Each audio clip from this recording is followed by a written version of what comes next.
मुंबईत तब्बल 85 नागरिकांनी इच्छामरणाची मागणी केलेली आहे. पण अचानक असे काय घडले? जाणून घेणार आहोत या व्हिडिओच्या माध्यमातून. नमस्कार, मी प्रतीक्षा आणि तुम्ही पाहताय लोकल मुंबईकर. देशातील पहिल्या न्यायालयीन परवानगी मिळालेल्या पॅसिव्ह इच्छामरण प्रकरणानंतर मुंबईत लिव्हिंग विल दाखल करण्याची संख्या 85 वर पोहोचलेली आहे. या नागरिकांनी असं नमूद केलंय की भविष्यात गंभीर असाध्य आजार, कायमस्वरूपी कोमा किंवा बरे होण्याची कोणतीही शक्यता नसेल, कृत्रिम जीवनरक्षक उपचार नकोत, त्यांनी असं सांगितलंय.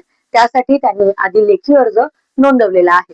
विशेष म्हणजे 4 महिन्यांपूर्वी ही संख्या फक्त 40 होती. आता 45 नव्या अर्जांची त्यामध्ये भर पडलेली आहे. मात्र या अर्जावर नेमकी अंमलबजावणी कशी करायची याबाबत अद्याप स्पष्ट सरकारने कुठलेही मार्गदर्शन तत्वे दिलेली नाहीयेत.